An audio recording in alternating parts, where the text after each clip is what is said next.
Iran की वो secret jail जहां लोग दाखिल तो होते हैं पर उनकी आवाजें कभी बाहर नहीं आती।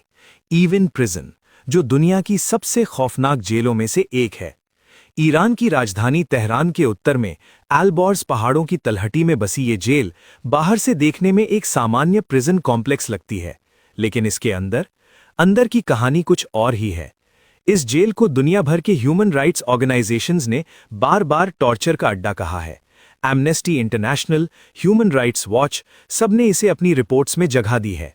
और सबसे दिलचस्प बात, इस जेल को ईरान के खुद के लोग एक अजीब नाम से जानते हैं, और वो नाम है इवन यूनिवर्सिटी। क्योंकि यहाँ प्रोफेसर्स बंद हैं, जर्नलिस्ट्स बंद हैं, लॉयर्स, फिल्म मेकर्स, स्टूडेंट्स, यानी ईरान का वो तबका यहाँ बंद है जो सोचता है, जो सवाल पूछता है। जब भी किसी देश की सरकार अपने सबसे पढ़े लिखे लोगों से डरने लगती है तो वो उन्हें चुप करने के लिए ऐसी ही जगह बनाती है, और इवन प्रिजन उसी चुप्पी का नाम है।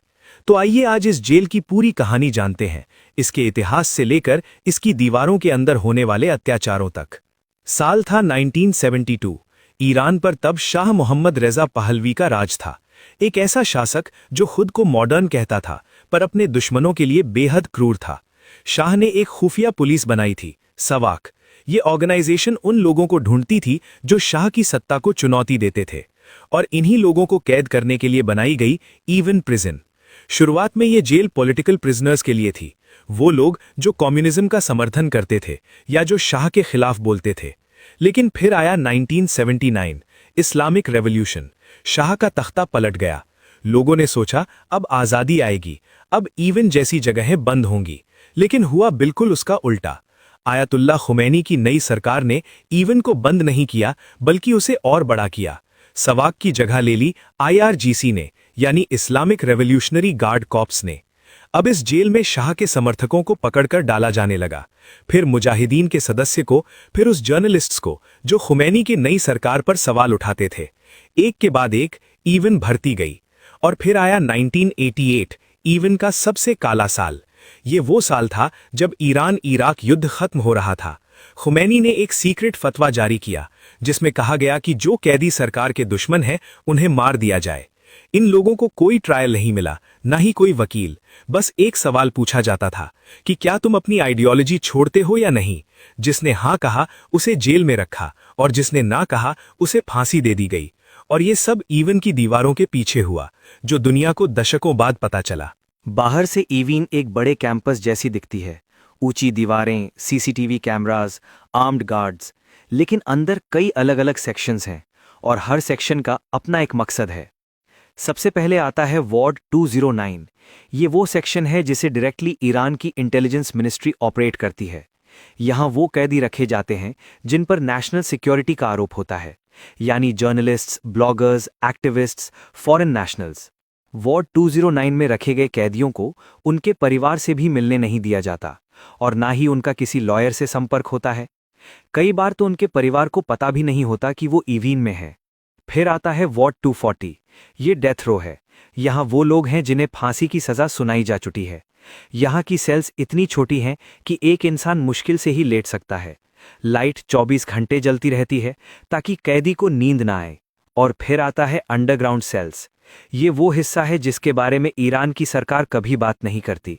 सर्वाइवर्स ने बताया है कि जमीन के नीचे भी सेल्स हैं, जहां कोई नेचुरल लाइट नहीं आती, जहां से आवाज बाहर नहीं जाती, जहां कैदी को ये पता ही नहीं चलता कि ऊपर दिन है या रात। एक और बात जो इवन को सबसे अलग बनाती है वो है परिवार से मुलाकात का नाटक। जब कभी परिवार को मिलने दिया जाता है तो मोटे शीशे के पार फोन पर बात करते हुए मिलते हैं। कैदी के चेहरे पर अक्सर निशान होते हैं, पर कहने की हिम्मत नहीं होती क्योंकि गार्ड सब सुन रहे होते हैं। इवन में टॉर्चर दो तरह का होता है, फिजिकल और साइकोलॉजिकल।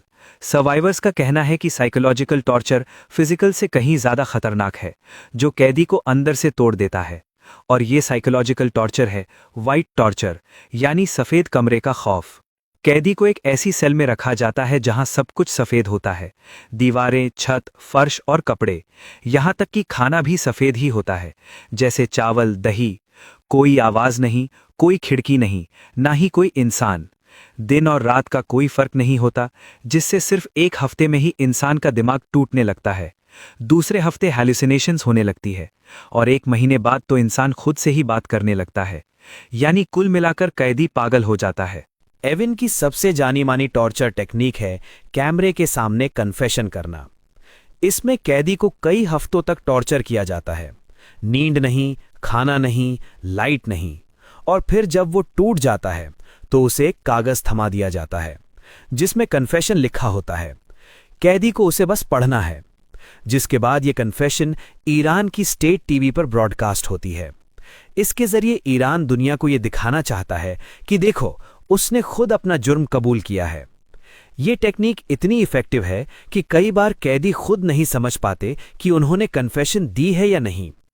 एविन को वहां के लोग यूनिवर्सिटी इसीलिए कहते हैं क्योंकि यहां आने वाले लोग कोई आम क्रिमिनल्स नहीं होते। नसरीन सोतुदे, एक ह्यूमन राइट्स लॉयर जो बच्चों और महिलाओं के अधिकारों के लिए लड़ती थीं, उन्हें 2010 में गिरफ्तार किया गया और एविन में रखा गया। उन पर आरोप था नेशनल सिक्योरिटी के खिलाफ काम करना, लेकिन उनका असली जुर्म ये था कि वो उन महिलाओं का केस लड़ती थीं जिन्होंने हिजाब पहनने से मना किया था। जाफर पनाही, ईरान के जाने माने फिल्म मेकर, उनकी फिल्म्स इंटरनेशनल फेस्टिवल्स में अवार्ड जीत चुकी थीं। इन्हें भी 2010 में एविन लाया गया और 6 साल का बैन लगा दिया गया। कोई फिल्म नहीं बना सकते, देश से बाहर नहीं जा सकते।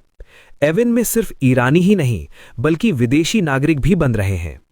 British Iranian dual nationals, American journalists, French researchers, इनमें से कई को एस्पियोनाज के आरोप में बंद किया गया। इसके पीछे ईरान का असली मकसद था डिप्लोमैटिक बार्गेनिंग चिप, यानी हम इन्हें तब छोड़ेंगे जब तुम हमारी बात मानोगे। सितंबर 2022 में 22 साल की महसा आमीनी की पुलिस कस्टडी में मौत हो गई थी, उस पर हिजाब ठीक से ना पहनने के आरोप। उसकी मौत के बाद पूरे ईरान में प्रोटेस्ट्स फूट पड़े और एविन फिर से भर गई। हजारों प्रोटेस्टर्स, स्टूडेंट्स, जर्नलिस्ट्स सब एविन में ठूंस दिए गए। कुछ को रिहा किया गया तो कुछ को फांसी दी गई और कई लोग तो अभी भी वहीं हैं। अगस्त 2022 में एक हैकर ग्रुप जो खुद को इदालत-ए-अली कहता था, यानी जस्टिस ऑफ अली, उसने कुछ ऐसा किया जो पहले कभी नहीं हुआ था। उन्होंने एविन प्रिजन का इंटरनल सीसीटीवी फुटेज हैक करके लीक कर दिया, जिसे देखने के बाद दुनिया ने पहली बार एविन के अंदर की असली सच्चाई को देखा। फुटेज में था गार्ड्स कैदियों को कॉरिडोर्स में घसीट रहे थे, एक बुजुर्ग कैदी को धकेला जा रहा था, मेडिकल वार्ड में लोग जमीन पर पड़े थे। ये फुटेज इंटरनेशनल मीडिया में तूफान बन गया। बीबीसी, CNN, अल जजीरा सब ने इसे दिखाया, लेकिन ईरान की सरकार ने कहा यह सब फेक है, एक प्रोपेगेंडा है, पर फुटेज रियल था।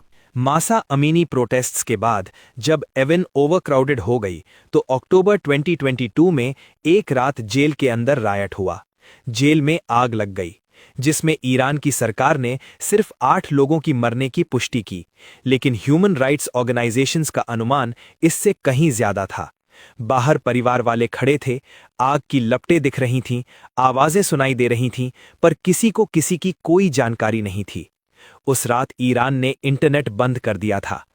एविन प्रिजन की हालत आज भी दुखद ही है, कुछ भी नहीं बदला है। यूएन के स्पेशल रिपोर्टर्स ने ईरान से बार बार एविन का एक्सेस मांगा, लेकिन ईरान ने हर बार मना कर दिया। 2023 और 2024 में भी जर्नलिस्ट्स, एक्टिविस्ट्स और ड्यूअल नेशनल्स एविन में बंद किए गए। ईरान का जवाब हमेशा एक ही होता है, ये हमारा इंटरनल मामला है और हम सॉवरेनिटी में किसी का भी दखल नहीं मानते। पर दुनिया के लिए ये सिर्फ एक इंटरनल मामला नहीं है। ईरान के अंदर से आवाजें उठती रहती हैं, रिफॉर्म मूवमेंट्स आते जाते रहते हैं, क्योंकि यंग जनरेशन इंटरनेट के जरिए दुनिया से जुड़ी है। पर जब तक एविन जैसी जगहें हैं, उन आवाजों को दबाने की ताकत भी है। एविन प्रिजन सिर्फ एक जेल नहीं है, ये एक मैसेज है उन सभी लोगों के लिए जो सवाल पूछते हैं, जो लिखते हैं, जो सच बोलते हैं। ये मैसेज है, चुप रहो, लेकिन इतिहास गवाह है, दीवारें हमेशा नहीं रहती। सच को कितनी भी ऊंची दीवारों के पीछे छुपाओ, वो एक दिन बाहर आ ही जाता है, जैसे 2022 में उस हैकर ने कर दिखाया, जैसे उन सर्वाइवर्स ने दुनिया को बताया जो वहां से निकले। जब भी कोई सरकार सच से डरती है तो वो जेल बनाती है, और एविन उसी डर का नाम है। अगर ये वीडियो आपको इन्फॉर्मेटिव लगी हो तो लाइक करें, शेयर करें, और अगर आप ऐसी और डार्क हिस्ट्री, सीक्रेट प्लेसेस और अनटोल्ड स्टोरीज देखना चाहते हैं तो चैनल सब्सक्राइब भी जरूर करें। तब तक सोचते रहिए, सवाल पूछते रहिए। मिलते हैं अगली एक और शानदार वीडियो में। धन्यवाद। जय हिंद।